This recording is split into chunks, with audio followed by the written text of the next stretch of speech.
Apparently, James Harden will always be unhappy. Let's find out why. What advice would you give James Harden about playing for Doc? Whew, man. I mean, I grew with Doc. See that was the thing. But the thing about James, I truly think he respects Doc. I don't think he respects Steve Nash. Why? And then his time in Houston just got old. When you play for a team so long and it just y'all don't make it. Yo, L it's Mike just set like, up, by the way. This is crazy. Yeah, I'm about to say they're in the cafeteria. And Doc is going to do everything Feel in like his high power school. to try to make them two work. But my thing is, when I look at that, Embiid right now is the best big in the game, but I'm like, if I had a chance to play with the talent that Harden played with, I'd probably be walking out here with 5 championships. Every single time I'm watching Paul Pierce, it brings up the point that his teammates weren't that good. Paul, your teammates weren't dog shit, bro. I'm not trying to say that you've had the talent that you're describing. Paul act like he was just around scrubs his whole career, man. This shit is out of hand, and it's not about you.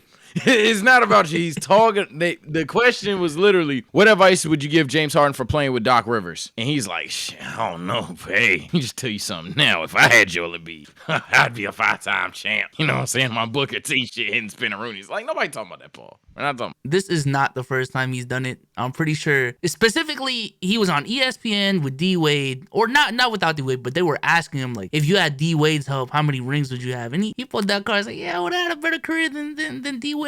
Like I always say, to be as great as Paul Pierce all time, you have to have a crazy amount of confidence. You don't get there without confidence. Like, this was unprovoked dick suck.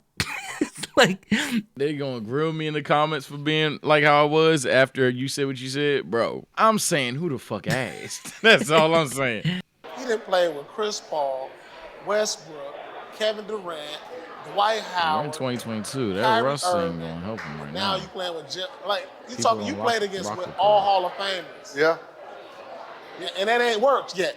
You know what it is it's different than when we played, right? Because we played and we had to adapt to different offenses. Because he's never had to adapt, he don't have the off the ball scoring. He don't have those plays.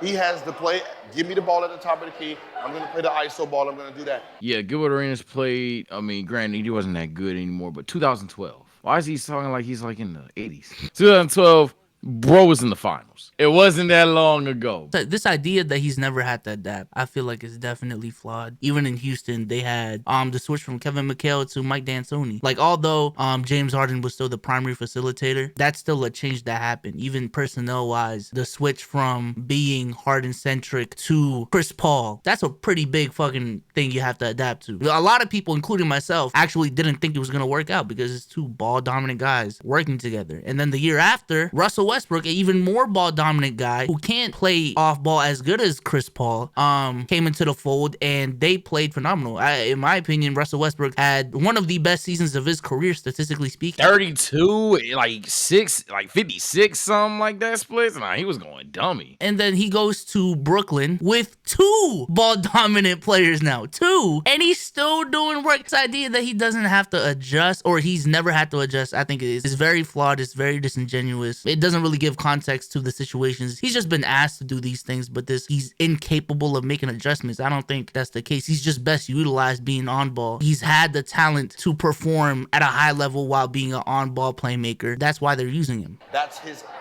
scoring 99.9% of the time. So he don't have balls that way. I'm backdooring weak card. I'm going to post. I'm going to catch it at the elbow. He don't have off the ball scoring and don't know how to do it. So if the offense isn't ran like that, I don't know.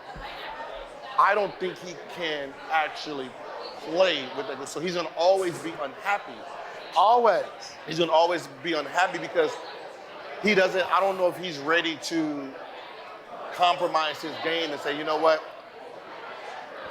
Let me learn how to backdoor and come off down screens and come off. And I think it's too late for it. No, that's fair. How old is he now? 32. You ain't gonna learn that now. And then that's what I said. It's not gonna adjustment. It's like if you try to go into practice, say, James, I need you to get out on the break. I need you to get to this mid. I need you to spot up in the corner. Yeah. Have you ever seen him do all of that? No. And It's too late for that. And that's the Yeah. problem that he's going to have with Embiid. You guys technically are both wanting to do the same thing. Catch the ball at the top of the key, Embiid want to pump fake, do all that. You want it, bounce, bounce, bounce. Y'all Why make it clash. sound like Embiid was ass? That is going to be a clash. What ends up happening is one of them is going to say, yo, hey. Well, it's going to be brand new at first. So they're going to have their first run. They win it, everything is great. They're going to say they lose. They're going to come back.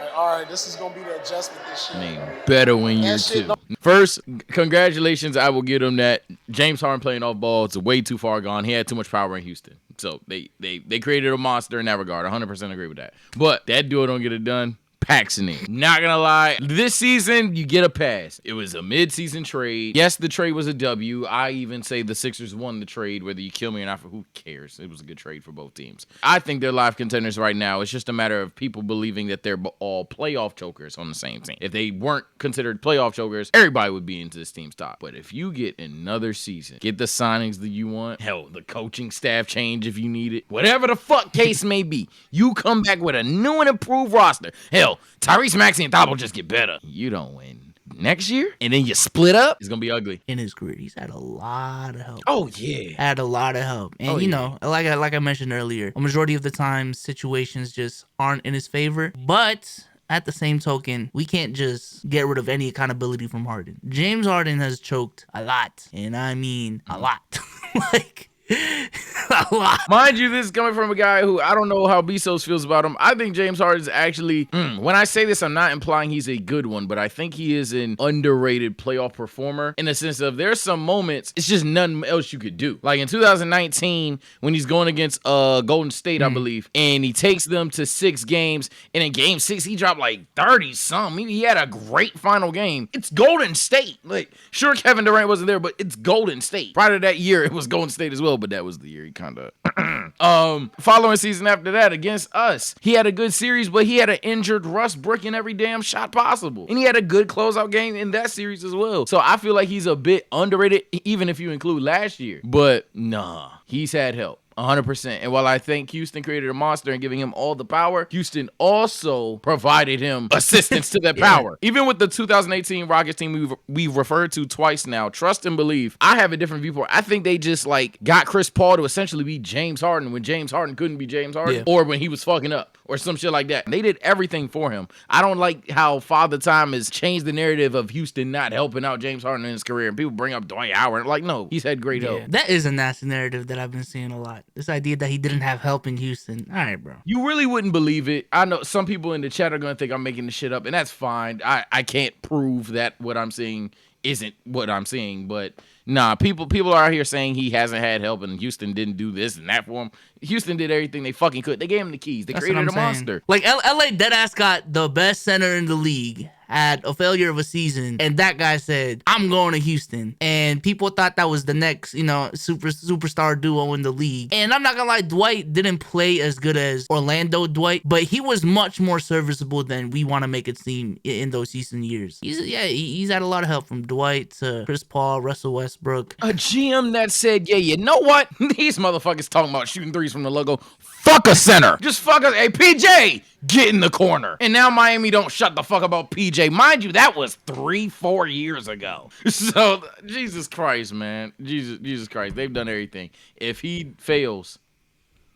Don't start working the following year, you can see James probably going somewhere Yeah, else. what's so funny is Everybody he didn't says find his that, too. extension, so he gonna get a taste of it the second half of the season and realize, because you got to remember, everybody talking about they had championships, they favorite, not realizing it's only you two.